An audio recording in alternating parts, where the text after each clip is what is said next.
आसाराम बापू मामला, क्या किताब में दर्ज बयानों के आधार पर अतिरिक्त गवाह को तलब कर सकता है हाईकोर्ट। सुप्रीम कोर्ट ने फैसला सुरक्षित रखा। उच्चतम न्यायालय ने शुक्रवार को राजस्थान सरकार की उस याचिका पर अपना फैसला सुरक्षित रख लिया जिसमें आसाराम की दोषसिद्धि को चुनौती देने वाली अपील के संबंध में आईपीएस अधिकारी अजय पाल लांबा को अदालती गवाह के तौर पर साक्ष्य दर्ज करने के लिए समन करने के उच्च न्यायालय के आदेश को चुनौती दी गई थी। नाबालिग से दुष्कर्म मामले में निचली अदालत अपनी सजा के खिलाफ आसाराम की अपील उच्च न्यायालय के समक्ष लंबित है, जिसमें उन्होंने तर्क दिया है कि अभियोजन पक्ष का पूरा मामला झूठा और मनगढ़ंत है। अंततः श्री लांबा को तलब करने के लिए एक आवेदन दायर किया गया जिसमें आरोप लगाया गया कि अपराध के दृश्य के कुछ वीडियो के आधार पर पीड़ित को सिखाया गया था जिसे उन्होंने शूट किया था। आवेदन इंगित करता है कि श्री लांबा द्वारा सह लेखक gunning for the government the true story behind Asaram Bapu conviction नामक पुस्तक में उल्लिखित खातों द्वारा दावे की पुष्टि की जा सकती है। अर्जी पर दलीलें सुनने के बाद हाईकोर्ट ने इसे अनुमति दे दी। हाईकोर्ट ने अपने आदेश में कहा, वीडियो निश्चित रूप से एक मूल्यवान साक्ष्य होगा क्योंकि इसे एक पुलिस अधिकारी द्वारा अपराध स्थल के पहले दौरे के दौरान रिकॉर्ड किया गया था।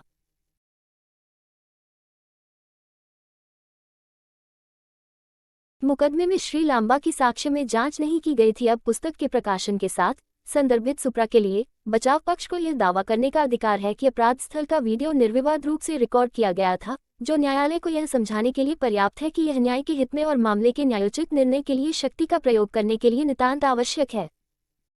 धारा 391 CR पीसी श्री अजय पाल लांबा को इस मामले में एक अदालती गवाह के रूप में बुलाने और परीक्षण करने के लिए बचाव पक्ष के साथ साथ अभियोजन पक्ष को जिरह की अनुमति देते हुए शीर्ष अदालत ने नोटिस जारी करते हुए राजस्थान उच्च न्यायालय के आदेश पर रोक लगा दी थी। न्यायमूर्ति संजीव खन्ना और न्यायमूर्ति एम सुंदरेश की खंडपीठ के समक्ष उपस्थित होकर राज्य का प्रतिनिधित्व करने वाले वरिष्ठ अधिवक्ता श्री मनीष सिंघवी ने तर्क दिया कि पुस्तक के अंदर का खंडन स्पष्ट रूप से बताता है कि यह एक नाटकीय संस्करण है।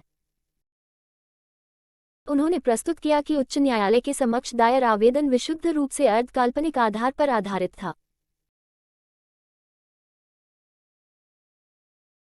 श्री सिंघवी चिंतित थे कि पुस्तक के आधार पर आसाराम अपनी सजा को फिर से खोलने की मांग कर रहे थे। वरिष्ठ अधिवक्ता श्री देवदत्त कामत ने आसाराम की ओर से पेश होकर कहा कि प्राथमिकी 19-20 अगस्त 2013 को दिए गए बयानों और 21 अगस्त 2013 को जोधपुर में दर्ज पुलिस बयान के बीच विरोधाभास थे। पुलिस के बयान में पहली बार कमरा सामने आया। उन्होंने आरोप लगाया कि पीड़िता को तत्कालीन डीसीपी पश्चिम जोधपुर श्री लांबा द्वारा रिकॉर्ड किए गए कमरे का एक वीडियो दिखाया गया था और तदनुसार उसने अपराध स्थल के स्पष्ट विवरण के साथ अपना बयान दिया। 19 और 20 तारीख को जब बयान दर्ज किया गया तो उसने कमरे के बारे में कोई जानकारी नहीं दिखाई। हमारे हिसाब से यह मनगढ़ंत मामला है। आयोग ने पीड़िता को कमरे की वीडियो रिकॉर्डिंग दिखाई थी और उसी के मुताबिक उसने बयान दिया था।